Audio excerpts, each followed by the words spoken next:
Hey guys, how you doing? This is Chris at One Source Reps in Sharon Hill, PA. We cover Eastern PA, South Jersey, and Delaware. Today we're going to talk to you about our Blodgett Combi.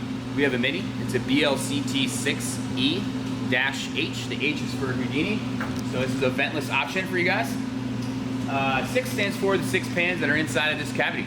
Before we get going into the food aspect, which is going to be overnight roasting and some baking, we're going to talk to you a little bit about the history of the company. Blodgett ovens have been built Blodgett strong since 1848. They have a safety feature on their door that stops at 110 and 180 degrees.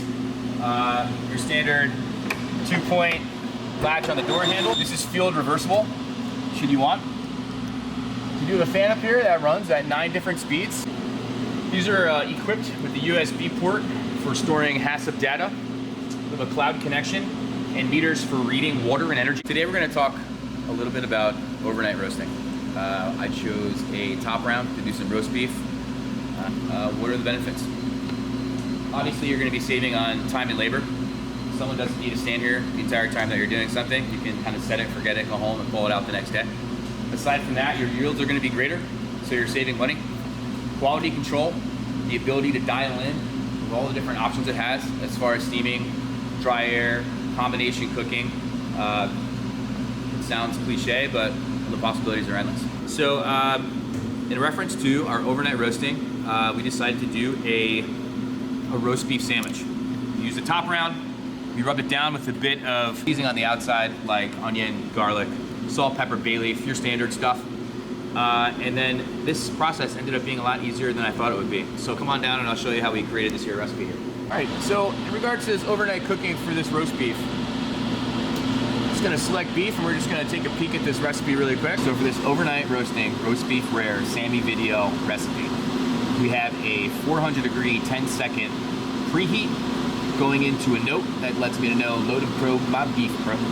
After that, we have a 365 degrees, 100% fan, 0 steam for 8 minutes as a sear. Right after that, we're going straight into our overnight step, which is gonna be cooking at 195 till we reach an internal temperature of 124 at a 20% fan. Once that happens, it stops and holds the meat at 124 degrees in the cavity. And I come in the next morning and have a note letting me know to take out my meat. The final result, an overnight cook and hold, low and slow, where a beautiful red rare color can reach all the way to the edge of the beef without anyone having to be here, maintain it, paying the extra attention. You're not paying any labor for it. No one has to worry, it's set it and forget it. Now that we have our roast beef and we talked a little bit about overnight cooking, let's go into baking really quick, and then we're gonna put both of those together and make ourselves a roast beef sandwich. All right, really quick, what did we decide to bake today? Brioche buns for this roast beef sandwich, and of course, always some cookies. As you can see, total uniform consistency. Everything is baked extremely even, no matter what part of the oven it was in. If it was in the center, back corner, front opposite corner, everything looks just the same. Consistent results and easily transferable recipes and HACCP programming. So a little horseradish crema, if you will. It's fancy for cream.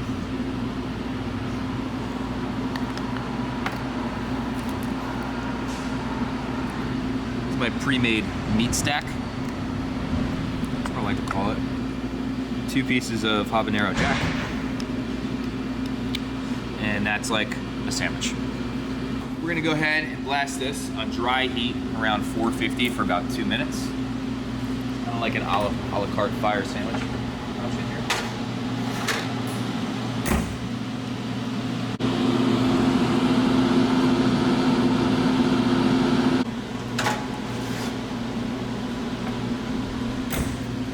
All right, final result, evenly toasted top bun, beautifully melted cheese, slightly warmed up roast beef. You can see the darker edges on the sides, which is exactly what I wanted.